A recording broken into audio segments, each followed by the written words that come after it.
అందరూ. వాళ్ళందరూ ఎందుకు కూడుకున్నారు అంటే ఒక ప్రార్థనా కూటము ఉన్నది. ఆ ప్రార్థనా కూటములో భయము ఉన్నది. ప్రార్థనా కూటంలో ఏముంది? భయం ఉంది. మన కూటంలో ఏమి లేదు, ఏమీ లేదు. ఆ ప్రార్థనా కూటంలో భయం ఏంటి అంటే ప్రార్థనకి వెళితే చంపివేసేవారు. బహిరంగంగా ప్రార్థనకు వెళితే చంపివేయడం. అందుచేత వాళ్ళందరూ భయపడి రహస్యముగా కూడుకున్నారు. వాళ్ళందరూ ప్రార్థనకి ఎలా వచ్చారంట? రహస్యంగా. అలాగని ఈ రోజున్న టెక్నాలజీ ఆ రోజు లేదు. ఫోన్లో పలానా చోటకు వచ్చేసి ఏంటి ప్రార్థన అక్కడ అని చెప్పుకునే పరిస్థితి లేదు. కానీ వీళ్ళందరూ కూడా దేవుని భయము ఉన్నది, ప్రాణ భయము కూడా ఉన్నది. ఇప్పుడు దేవుని భయము కంటే ప్రాణ భయము పెద్ద లెక్క కాదనుకున్నారో ఏమో. ప్రాణ భయం ఉంది, అంతకు మించి దేవుని భయము ఉన్నది. దేవుని భయము ఉన్నవాడు దేవుని కంటే ఏది ఎక్కువగా భయపడ్డు. కొంతమందికి వ్యాధి భయం ఉంటుంది, కొంతమందికి అప్పుల భయం ఉంటుంది, కొంతమందికి ఫ్రెండ్షిప్ భయం కూడా. వాళ్ళు మాట్లాడకపోతున్న పరిస్థితి ఏంటి, ఈ భయం కూడా. అంటే ఏంటిది అంటే భయములలో చాలా రకాలు. చీకటి భయము, విష పురుగులను చూస్తే భయం. మనకు మానవుని జీవితంలో భయం లేకుండా కాలం గడవదు. అలాంటి పరిస్థితుల్లో వాళ్ళు ఏం చేస్తున్నారంటే దేవుని సన్నిధిలో కూడుకుంటున్నారు. కూడుకునే ముందు ఎవరైనా చూస్తే చంపేస్తారు. సరే ప్రభు కొరకు చనిపోదాంలే అనుకున్నారో ఏమో. ప్రాణ భయము ఉన్నా ప్రార్థన మానలేదు, ప్రాణ భయము ఉన్నా ప్రార్థన మానలేదు. అందుచేత దైవ భయము ఉన్నది కనుక దేవుడు వారికి ఆ భయము నుండి విడుదల ఇవ్వాలి. ఏమి ఇవ్వాలి? దేవుని భయము ఉన్న వాడికి భయముల నుండి విడుదల. అది వ్యాధి అవ్వచ్చు, అప్పులు అవ్వచ్చు, చిక్కులు అవ్వచ్చు, సమస్య అవ్వచ్చు, శత్రు భయమైనా కావచ్చు. అది ఏ భయమైనను దేవుని భయం ఎదుట దేవునికి భయపడితే దేనికి భయపడము. దేవునికి భయపడేవాడు దేనికి భయపడ్డు. ఎన్ని అప్పులున్నా భయపడ్డు, ఎంత వ్యాధి వచ్చినా భయపడ్డు, ప్రాణాపాయ పరిస్థితి ఉన్నా భయపడ్డు, శత్రువు ఎదురువాడిని చంపేసే పరిస్థితి ఉన్నా భయపడడు. కానీ వీళ్ళు దేవునికి భయపడ్డారు. ఈ దినమందు ఆ ఇంటిలో కూడుకున్నారు, ఆ ఇంటిలో కూడుకున్నారు. ఆ ఇల్లంతా కూడా దేవుని బిడల చేత నింపబడినది. దేవుని బిడల చేత ఇల్లంతా ఏమైంది? నింపబడింది. ఎవరికో కనపడకుండా దాగుకున్నారు. ఎవరికి? వీళ్ళు ఎక్కడ ఉన్న సంగతి ఎవరికి తెలియదు, దేవునికే తెలుసు. కనుక దేవుని బిడ్డలు ఎక్కడ ఉన్నా దేవునికి తెలుస్తుంది. వీళ్ళు ఏం చేస్తున్నారంటే రహస్యంగా కూడుకొని మైకులు పెట్టకుండా, సౌండ్ చేయకుండా బలంగా ప్రార్థన చేయడం మొదలు పెట్టారు. వాళ్ళందరూ ఏక మనసుకు, అందరి మనసు ఒకటి ఉంటుందమ్మా. ఇంకోటి ఉండొచ్చు, ఇక్కడ ఉండొచ్చు, అది ఇవే రకరకాలు ఉండొచ్చు. అటు కూడా ఈ మనసు అనేది ఎలాంటిదంటే మలినమైంది. రకరకాల ఆలోచనలు రావచ్చు, మంచి ఆలోచన, అంతకు మించి చెడ్డ ఆలోచనలు కూడా రావచ్చు. కానీ వారు ఆ మేడగదిలో కూడుకోగానే ఏక మనస్సుతో ప్రార్థన చేయడం మొదలు పెట్టారు. దేవుని సన్నిధిలో దేవుని స్తుతిస్తా ఉంటే భయపడుతున్నారు. ఇప్పుడు ప్రార్థన చేయడం మొదలు పెట్టారు. వారందరూ కూడుకొని ఉండగా దేవుని బలమైన ఆత్మ వారి మీదకి, రెండవ వచనం నుంచి చూద్దాం. అప్పుడు వేగముగా వీచు బలమైన గాలి వంటి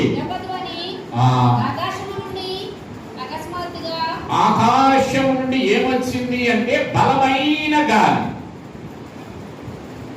బైబిల్ మిషన్ వారులారా, మీకు కూడా ఒక గాలి ఉన్నది. గాలిసురు ఎటుంటే అటు, అది గాలి. గాలి ఇది ఏ గాలి అంటే దేవుడు తన యొక్క ఏర్పాటు బైబిల్ మిషన్ను రాజమండ్రి పట్టణంలో 1938వ సంవత్సరములో మధ్యాహ్నం 3 గంటల సమయంలో గాలిలో వ్రాసిన, గాలిలో బైబిల్ మిషను అనే బంగారపు అక్షరాలతో దేవుడు వ్రాయట. అది మళ్ళా తెలుగులో. అంటే గాలి ఎందుకు ఉపయోగపడతా ఉంది? వేగముగా. గాలి ఎలా వచ్చిందంటే స్లోగా రాలా. గాలి ఎదుట ఏది నిలవలేదు. అది దేవుడికి సాదృశ్యంగా కనబడతా ఉంది. గాలిని ఆపు చేయడం ఎవరి తరం కాదు. అంటే దేవుణ్ణి కూడా ఏం చేయలేరు, ఆపు చేయలేరు. ఈ గాలి ఎలా ఉందంటే బహు వేగముగా దిగి వచ్చింది ఆ ఇంట్లోనికి. ఆ ఇంట్లోకి ఎలా వచ్చిందంట? వేగముగా. అలాగే బైబిల్ మిషన్ కూడా ప్రపంచమంతా ఈ గాలిలో వ్రాయబడిన ఈ బైబిల్ మిషన్ కూడా ఏమవుతుంటే ప్రపంచమంతటా వేగముగా విస్తరిస్తా ఉన్నది. వేగముగా ఈ బైబిల్ మిషన్ ప్రపంచమంతా విస్తరించడానికి కారణం ఏమిటి అంటే గాలిలో వ్రాయబడుట. ఈ గాలి ఏం చేస్తుందంటే ప్రాణములు తెప్పరలా చేయును. మన ప్రాణాలు, అలసిపోయిన ప్రాణాలకు ఏం కావాలి? ఇప్పుడు చల్లటి గాలి కావాలి. ఈ గాలి వేగములకు ఏది ఆగలేదు. దేవుడు ఏమై ఉన్నాడు అంటే ఆత్మై ఉన్న దేవుడు వేగముగా గృహములోనికి దిగి రాగానే వారికి కావలసినటువంటి బలమైన ఆత్మ వారి మీదకి వచ్చి వేసేను. ఇక్కడ చూడండి, ఆ గాలి వారి మీదకి దిగి రాగానే అప్పటి వరకు వారు భయపడుతూ ఉన్నారు. ఆ భయం నుండి విడుదల పొందేశారు. ఇక్కడ వారు ఏమయ్యారు అంటే ఆ గాలి వారి మీదకి దిగగానే ధైర్యవంతులయ్యారు. ఎవరు నన్ను చంపేది అన్నట్టు. నేను దేవుడి కొరకు ఇదిగో ఇక్కడే ఉన్నాను, ఎవరైనా రండి నన్ను చంపడానికి. నన్ను చంపలేరు మీరు, అది దేవుడి చిత్తం కాకపోతే అని ధైర్యపడుతూ వారు మాట్లాడుతున్నారట. ఏమని మాట్లాడారు చూద్దాం.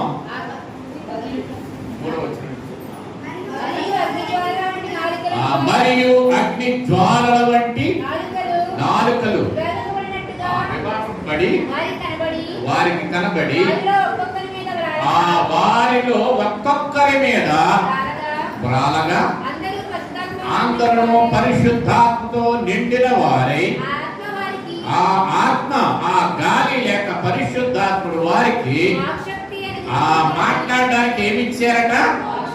ధైర్యం ఇచ్చారు. అప్పటి వరకు వారికి ఏ భాష రాదనుకుంటే అన్య భాషలు, అన్ని భాషలు, ప్రపంచంలో ఎన్ని భాషలు ఉన్నాయో అన్ని భాషలు కూడా మేము మాట్లాడగలం అంటున్నారు. అంటే దేవుడు ప్రపంచంలో ఎన్ని భాషలు ఉన్నా అన్ని భాషలో ఒక్క క్షణంలో వీరికి నేర్పించుట, ఇది అద్భుతం.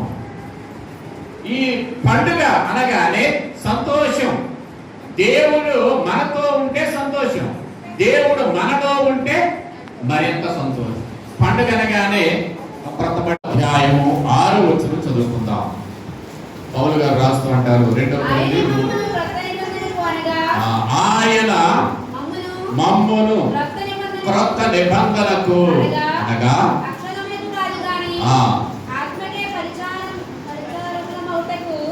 ఆత్మ అంటే పరిశుద్ధాత్మకు పరిచారకులగుటకు మాకు బలాన్ని ఇచ్చాడు, ధైర్యాన్ని ఇచ్చాడు. చూడండి, ఇక్కడ చూడండి. ఒకవేళ మాలో ఉన్న భయం శత్రువు చంపేయచ్చు, ఇక ఎవరైనా మాటలతో చంపేయచ్చు. కొంతమంది మాటలు ఏం వాడకల్లా మాటలతో ఏం చేస్తారు చెప్పండి?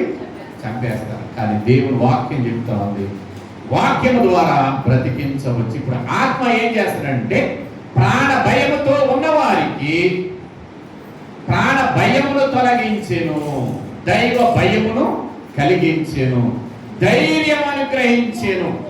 ఒక సామాన్యమైన వీరు ఇప్పుడు ఏమయ్యారంటే భాషలు మాట్లాడేవారయ్యారు. ఎప్పటి వరకు ఇన్ని భాషలు ఎక్కడ నేర్చుకున్నామని ప్రజలందరూ నిందురని దైవజనుడు కీర్తన రాశారు. అంటే ఈ భాషలన్నీ ఆత్మ మనలోనికి వచ్చినప్పుడు ఆత్మ నడిపింపును బట్టి మనము చేయగలము.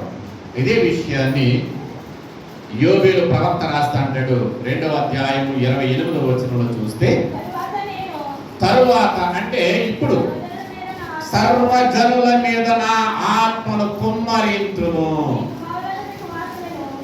మీ కుమారులు కుమార్తెలు. ఇక్కడ కుమారులు కుమార్తెలు ఇద్దరు ఉన్నారు. ఏం చేస్తున్నారు వాళ్ళు? మీ పిల్లలు ఏం చెప్పాలా? ప్రవచనాలు చెప్పాలి, కాటాలు అప్పు చెప్పాలి, లేక ఏయో చెప్పాలి. లేకపోయిన మాటలన్నీ చెప్తారు కొంతమంది పిల్లలు. కానీ నిజమో కాదు, అయినా కానీ ఏం చెప్తారు? నిజం అన్నట్టు చెప్తారు. మీ పిల్లలు ఏం చెప్పాలా? ప్రవచనం. దేవుని వాక్యములో వ్రాయబడిన ప్రవచనములు చెప్పేవారు, అంటే వాక్యమును ఎరిగిన వారుగా ఉండాలి. మీ పిల్లలు బాల్యము నుండి ఎలా ఉండాలా? ప్రవచనములు చెప్పుట అనగా దేవుడు ప్రవచించిన వాక్యములను చెప్పేవారిగా ఉండాలి. అంటే దేవుని మాటలు ఇతరులకు చెప్పేవారిగా ఉండాలి. ఇంకా మీ పిల్లలైన వారు, చిన్న పిల్లలంతా దేవుని వాక్యాన్ని ఇతరులకు చెప్పేవారుగా ఉంటే, మీ ముసలి వారు కునుపాట్లాడుతా నిద్రపోవుదురు అని ఉందా? ముసలి వారు శాలత్వం ఎక్కువైపోయి ప్రాణాలు విసికించినరు అని లేదు. ముసలివాళ్ళకి ఏం ఎక్కువైపోద్ది? ఈ మధ్య చాలా ఎక్కువైపోతుందండి, కట్టుకోలేకపోతున్నానండి అంటారు. అంటే ఏమైపోయింది? ముసలితనం రాగానే ఏం చేయాలా? బలహీనపడుతుంది శరీరం. కళ్ళు మూసుకుంటే, దేవుడు కలుపుకుంటే కళలు కంటారు. రెస్ట్లోకి వెళ్తే కళలు వస్తాయి. ఎక్కడికి వెళ్తే ఫుల్ రెస్ట్ కదా, ఆపరేషన్లో. అంచేత ఇక్కడ చూస్తే మీ ముసలి వారు కళలు కందురు. చూడండి, మీ ముసలి వారు కళలు కందురు అంటే కళల భావము గొప్పది. బైబిల్ ఎవరన్నా కళలు కన్నారా అమ్మా? ఇంకా ఈ కళల కన్న వాళ్ళు చాలా మంది ఉన్నారు. కళ్ళ పట్టుకుంటే కళ్ళ దగ్గరే ఉన్నాం. కానీ ఒక విషయంలో కళలు ఏం చేస్తాయి అంటే, యోసేపు కళ గురించి మనం చూస్తే, ఆ రాజుకు వచ్చిన కళ చూస్తే, దానియేలు పరిస్థితి ఇవన్నీ చూసుకుంటే, కళలు చూస్తే కళలు కొన్ని సందర్భాల్లో ఉన్నతమైన స్థితిలో మనల్ని ఉంచుతారు. కళ భావాన్ని చెప్పగలిగిన యోసేపు ఏమైపోయాడు అంటే, ఆ దేశమునకు అధిపతి నాయకుడైపోయాడు. అంటే యవన కాలంలో కళల కన్నా, లేక ముసలివారి కళల కన్నా కళలు కలయిక భావాన్ని చెప్పగలిగేవారు. ఇక్కడ చూడండి, దైవ గ్రంథంలో మీ ముసలివారు కళల కంటారు, మీ ముసలివారు కళల కంటారు. ఇది మళ్ళీ అంటాడయ్యా అంటుంటారా? నా కొడుకు ఎలా ఉండాలా, నా కూతురు ఎలా ఉండాలా, నా బిడ్డలందరూ ఈ స్థితిలో ఉండాలని కళకంటారు. ఏ కళ? అబ్దుల్ కలాం గారు కళలు కనండి అన్నట్టు చూసారా? ఏ కళలని? నిద్రపోయి కలే కళ కాదు. వారి భవిష్యత్తులో ఎలా ఉండాలనే కళ. భవిష్యత్తులో నా పిల్లలు ఇలా ఉన్నతమైన స్థితిలో ఉండాలి అనే కళ. అంటే నిద్రపోయి లేచిన తర్వాత కళ వచ్చింది చెప్పి ఆ కళ కాదు ఇది. ఏ కళలు? మీరు కళలు కనండి, కళలను సాకారం చేసుకోండి. మన రాష్ట్రపతి గారు, మాజీ రాష్ట్రపతి గారు అబ్దుల్ కలాం గారు చెప్పిన మాట. అంటే మీ యొక్క జీవిత ఆశయాలను నెరవేర్చండి అని చెప్పడం అన్నమాట కళలు కంటడం అంటే. ప్రభునందు ప్రియమైన వారులారా, మీ యవనస్తులు ప్రార్థనకు రాకుండా ఉంటారు, ఇటు అటు తిరుగుతూ ఉంటారు అని లేదు అక్కడ. మరేముంది? మీ యవనస్తులు యవన కాలంలోకి రాగానే ప్రార్థన మానివేయుదురు. మీ యవనస్తులు ఎక్కడ పడితే అక్కడ తిరుగుదురు. మీ యవనస్తుల యొక్క ఆలోచన ఎలా ఉంటుంది అంటే, యవన కాలంలోకి రాగానే ఆయన పెద్దోడయ్యాను అంటాడు.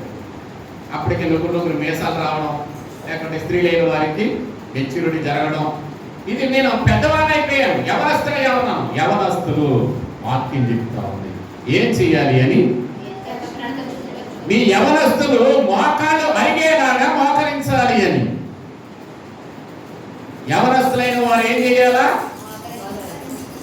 యవ్వన బలము దేవుని కొరకు ఉపయోగించమని. యవ్వన బలాన్ని ఏం చేయాలి? దేవునికి ఉపయోగపడాలి. యవ్వన కాలము, అందుకే వాక్యం చెప్తుంది, నీ యవ్వన కాలమును బట్టి ఎవరిని నిన్ను తృణీకరింపనీయకుండా చూసుకో. వయసులో ఉన్నాగా ఏమైంది నీకు అని ఎవరైనా నిన్ను అనే ముందు ఏం చేయాలి? యవన కాలము 119వ కీర్తన అంటాడు, యవనస్తులు దేని చేత తమ నడకను శుద్ధిపరచుకుందరు, నీ వాక్యం బట్టి దాన్ని జాగ్రత్తగా చూసుకోవడం చేతనే కదా. యవనస్తులైన వారు వాక్యాన్ని బాగుగా చదివేవారిగా ఉండాలి. యవనస్తులైన వారు వాక్యము బాగుగా ఎరిగిన వారిగా ఉండాలి. యవన కాలములో మోకరించి ప్రార్థించు వారిగా ఉండాలి. నీ యవన కాలమే నీ జీవితంలో అత్యంత విలువైనది. యవన కాలము జీవితంలో అత్యంత విలువైనది. యవన కాలము దేవుని కొరకు పనిచేసేది, శత్రువుని ఎదిరించేది, ధైర్యంగా నిలబడేది ఎప్పుడు అంటే యవన కాలములోనే. అందుచేత నీ యవనస్తులు ఏం చేయాలి? దర్శనాలు చూడాలా.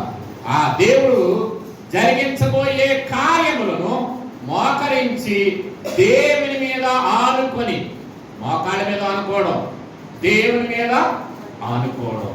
ఇప్పుడు దేవుని మీద ఆనుకొని యవనస్తులైన వారు ఏం చేయాలి అంటే దర్శనములు చూసేవారిగా ఉండాలి. అందుచేత దేవుని పిల్లలారా, దేవుని వాక్యం ఏం చెప్తా ఉంది? ఈ పెంతెకోస్తు పండుగ దినము ఏమి నేర్పుతుంది మనకి అంటే, పెంతెకోస్తు పండుగ లేక పరిశుద్ధాత్మ కుమ్మరింపు దినము.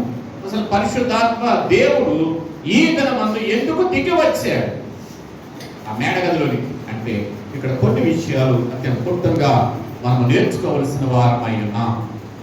ఒకటి, నెరవేర్చుటకు పరిశుద్ధాత్ముడు ఎందుకు వచ్చాడంట? ఇచ్చిన వాగ్దానముల లేక ప్రవచనములను నెరవేర్చడానికి పరిశుద్ధాత్ముడు ఆ మేడ గదిలోనికి దిగి వచ్చుట. అందుచేత